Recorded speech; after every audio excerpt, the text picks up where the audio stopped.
Келіп қоямыз. Бұл бұяққа бақтарақтарды малдықымыз жерден шығарамыз да.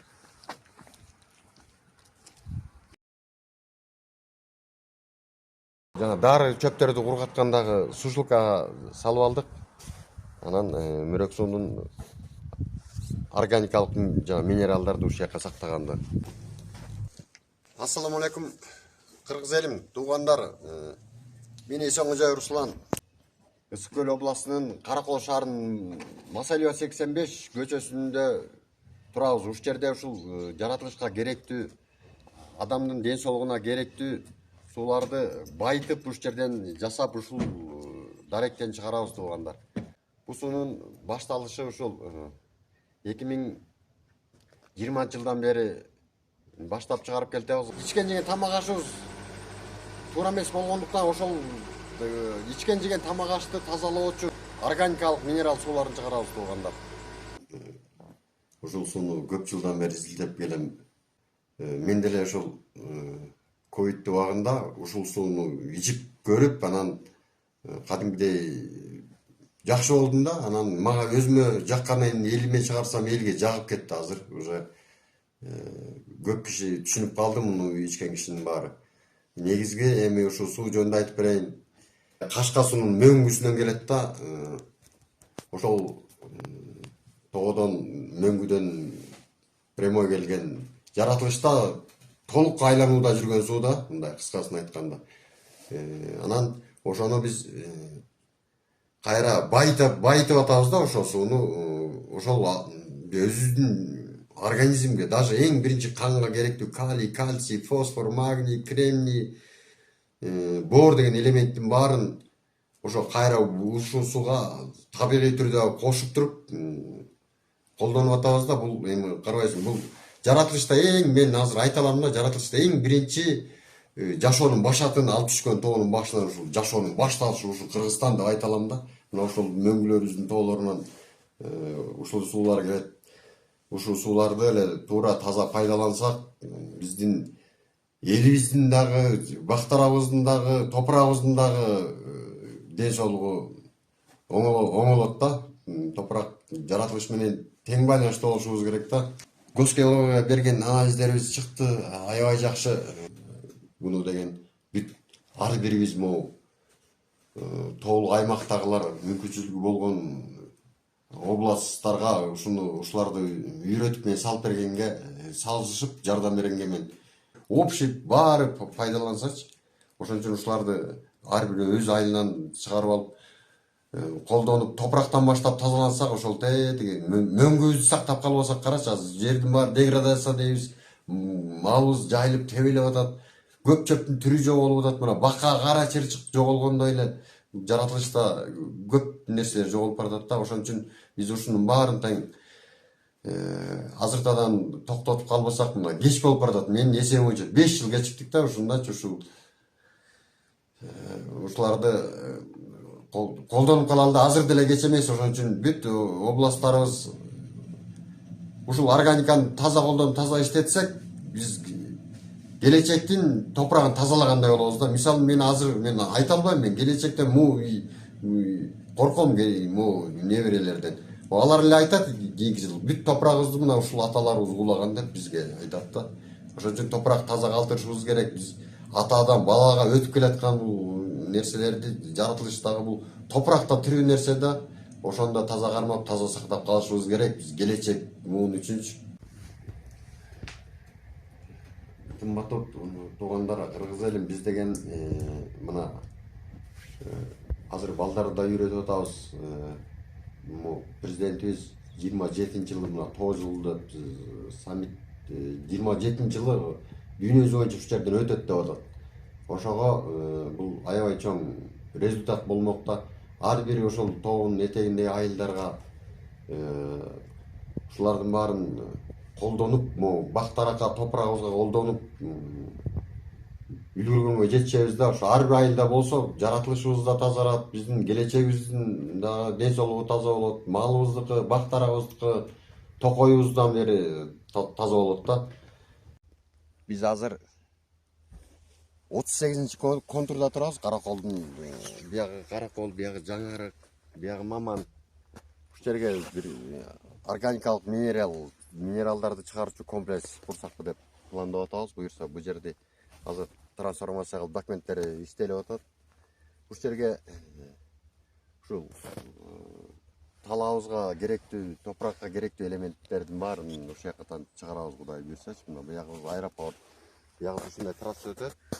Биз бала кезде тетиги Жаман Карагай деген тоо бар эле. Карагайларыбыз көбөйүп калыптыр рас. Жаратылышыбызды бир таза сактап калбасак, химикаттардан алыстап. Мына даже азыр өзүңөр көрүп атасыңар башы. Ошол түшүмдүр чогултуп жүрүп ооруп аткандар болуп атат. Ошол талага химикат себилген жерге өскөн чөптү мал жеп өлүп калып аткандар канча болуп атат. Ошон үчүн топурак тазалап, жаратылышыбыз тазалагандай бир комплекс ушул жерге курушубуз керек болот да. Итак эле менин эсебим боюнча 5 жыл кечиктик. Бүт органикага өткөргөнүбүзгөчү, бүт могу жаратылышыбызды өткөрүп алганга, бүт элибиздин баары тең чогуу таза эле ар бир нерсени өз орду менен таза эле колдонуп койсок эле жаратылышыбыз да тазарат деген мындай үмүттөмүн азыр. Ошон үчүн ошол талаларына, малына колдонгонго ушул жерден дары суларды чыгарып, анан кандай дарылайт ошонун баарын элибизге жеткириш керек болот да. Уже жетпей атат. Кеч болуп баратат. Мына климат кандай өзгөрүп келатат, өзүңөр көрүп атасыңар. Могу жерден былчылдап суу кетчү эмес. Азыр мына суу ылдый 2 метр түшүп кеткен да буяктан дагычы. Ошон үчүн ушул жерди өндүрүш, мүрөк суусун чыгаруучу өндүрүш салалы деп атабыз да, Кудай буйрса келечекте планыбыз. Жанында үлүш жерибиз бар 2 гектар. Ушул жерлерди чогуу иштетип, экспериментальный кылып, ушул жерлерге могу үлүш жерибизге дары чөптөрдү өстүрүп, үрөндөрүн дагы алып келип көбөйтүп, ушу бүт органикага өтсөкпү деп атабыз да. Элибиз үчүн кызмат кылышыбыз керек. Биз деген келечекке жооп беребиз. Биз деген мына неберелерибиз, балдарыбыз азыр түшүнбөй эле биз берип аткандын баарын жеп атат. Ал топурактан баштап биз ошонун баарын берип атпайбызбы? Ошону балдарыбызга жедирип атабыз кайра. Анан кийин түшүнгөндө айтат, ушулар мына топурагыбызды уулап бизге уу жедирген депчи. Ошондой сөз угуп калбайлы деп. Эртерээк баарыбыз бир ушул органикага өтүп, эме кылсак сонун болот эле да. Мүрөк суусун ар бир областтарга, райондорго таратканга ошол жерден балдарын, ошол суу сатып аткан эле кишилердин балдарын алып үйрөтүп баштадык да. Анан алар дагы ошол ар бир өздөрү жеринен чогултуп, ар бир айылга болсо бат өнүкмөкпүз да, бат тазаламакпыз. Ошолор өнүктүрүп чыгарып, анан ошо биздикине кылып таптаза кылып чыгарганга балдарды үйрөтүп кетирип атабыз да. Мына уже 15 жыл болду да. Мындан деле көп болду. Бир да дары себилбеген жерде ушул жерге эми дары чөптөрдү өстүрүп, могу жерлерде толтура дары чөптөр өсөт. Мына Молотовдун жээктеринде эмне үчүн маманан лекарственный совхоз болуп калган? Бизге любой чөп өсөт экен да. Ушул жерлерден чогултулган чөптөр, жанагы чөптүн көбүсү. Мына могу жерлерден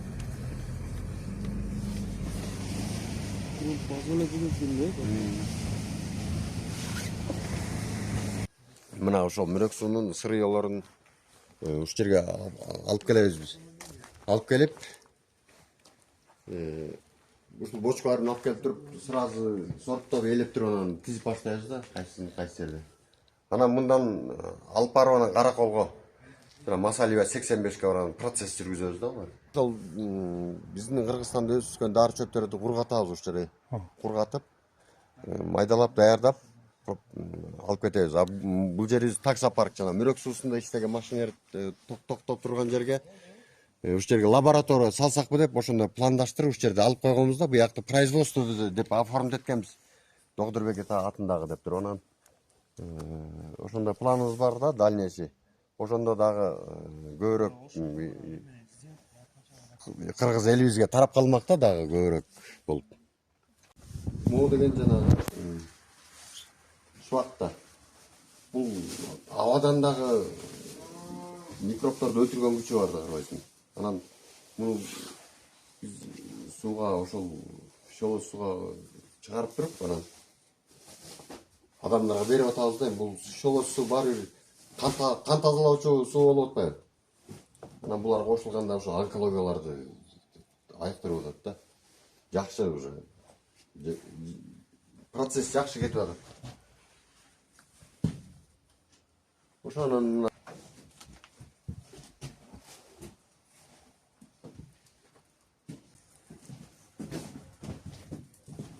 Жана эмеде бөлүнөт го.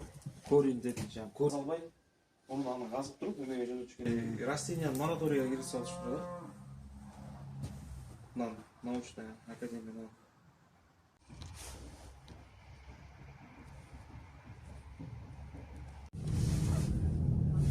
Assalamu alaikum, жакшы. Жакшы.